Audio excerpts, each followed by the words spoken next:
بسم اللہ الرحمن الرحیم۔ السلام علیکم ورحمۃ اللہ وبرکاتہ۔ ناظرین، آج کی ویڈیو ایک نہایت دلچسپ، چونکا دینے والے اور سبق آموز موضوع پر ہے۔ ناظرین، کیا آپ نے کبھی سوچا ہے کہ دنیا کے بڑے سائنسدان، مشہور ڈاکٹرز، ماہرین مالیات اور دنیا کی بڑی ٹیکنالوجی کمپنیوں کے بانی اکثر و بیشتر یہودی کیوں ہوتے ہیں؟ کیوں دنیا کے نوبیل انعام جیتنے والوں میں سب سے زیادہ تعداد انہی کی ہے؟ یہ آخر ایسا کون سا راز ہے جو انہیں اتنا ذہین، اتنا کامیاب اور اتنا بااثر بناتا ہے؟ اور پھر ان کی شادی کا نظام نہ محبت میں الجھنا، نہ طلاقوں کی بھرمار، نہ ہی رشتوں کی سیاست، ان کی شادیاں ایک مضبوط خاندانی سسٹم پر کیوں چلتی ہے؟ آئیے آج ہم ان تمام باتوں کا تفصیل سے تجزیہ کریں گے۔ لیکن دوستو، اگر آپ ہمارے چینل پر نئے ہیں تو ابھی سبسکرائب کے بٹن پر کلک کریں، ویڈیو کو آخر تک دیکھیں، کیونکہ آج کی ویڈیو صرف معلومات نہیں بلکہ ایک سوچ ہے، ایک آئینہ ہے۔ یہودیوں کی ذہانت کا آغاز اس وقت سے ہوتا ہے جب وہ ماں کے پیٹ میں ہوتے ہیں۔ یہودی عورتیں دوران حمل میوزک سنتی ہیں، خاص طور پر کلاسیکل موسیقی۔ وہ دماغی ترقی بڑھانے والے گانے گاتی ہے، جیسے مچھلی، بادام، اخروٹ اور خاص طور پر کوڈ-فش۔ ماں بچے سے بات کرتی ہے، کہانیاں سناتی ہے۔ بچے کے دماغ کی نشوونما میں یہ سب عادتیں ایک بڑی وجہ بنتی ہے۔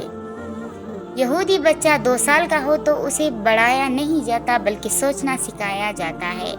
انہیں کہا جاتا ہے، تم جو سوال کرو گے وہ تمہیں دنیا میں آگے لے جائے گا۔ ان کے ہاں بچے کو سوال کرنے پر شاباش دی جاتی ہے، طعنہ نہیں۔ ماں باپ بچوں کے ساتھ کتابیں پڑھتے ہیں، سوالوں کے جواب دیتے ہیں اور تجسس کو بڑھاوا دیتے ہیں۔ یہودی بچوں کو مذہبی تعلیم کے ساتھ ساتھ تحقیقی تعلیم دی جاتی ہے۔ وہ محض رٹا نہیں لگاتے بلکہ ہر چیز پر سوال اٹھاتے ہیں، کیوں، کیسے، کب، کہاں۔ ان سوالات کے ذریعے وہ چیزوں کی تہہ تک پہنچتے ہیں۔ ہر بچہ اسکول کے ساتھ ساتھ گھر میں بھی تحقیق پر مبنی مشق کرتا ہے۔ ہر موضوع پر ڈیبیٹ کی جاتی ہے۔ یہودیوں کی شادیاں بہت منظم طریقے سے کی جاتی ہے۔ سب سے پہلے لڑکا اور لڑکی خاندان کی اجازت سے ملتے ہیں۔ صرف 2 سے 3 ملاقاتوں میں فیصلہ کیا جاتا ہے، وہ بھی اخلاق، علم اور سوچ کی بنیاد پر۔ شادی کا مقصد صرف جذبات نہیں بلکہ نسل کی ترقی اور خاندان کا استحکام ہوتا ہے۔ یہودی لڑکیاں عموماً 18 سے 22 سال کی عمر میں شادی کرتی ہیں، جبکہ لڑکے 22 سے 26 کے درمیان۔ ہر جوڑا شادی کے بعد مشترکہ اہداف طے کرتا ہے۔ بچوں کی تعلیم، مالی منصوبہ بندی اور روحانی ترقی پر خاص توجہ دی جاتی ہے۔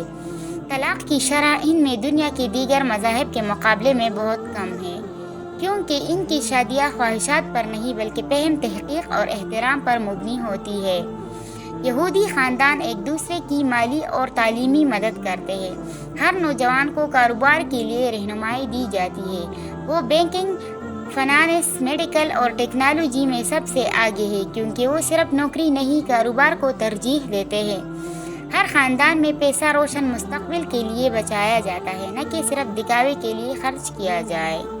ناظرین، ہمیں ان کی تعریف نہیں بلکہ عمل سے سیکھنے کی ضرورت ہے۔ اپنی اولاد کو ذہین بنانا ہے، ماں سے ابتدا کرے۔ کامیاب شادی چاہیے، جذبات کے ساتھ عقل بھی استعمال کرے۔ معاشرے کو بدلنا ہے، تعلیم، تحقیق اور تربیت کو اولین ترجیح بنائیں۔ اگر آج کی ویڈیو نے آپ کو کچھ سکھایا ہے تو برائے مہربانی ویڈیو کو لائک کریں، چینل کو سبسکرائب کریں، کمنٹ میں بتائیے کہ سب سے زیادہ متاثر بات کون سی لگتی ہے، اور اس ویڈیو کو اپنی دوستوں کے ساتھ شیئر کریں۔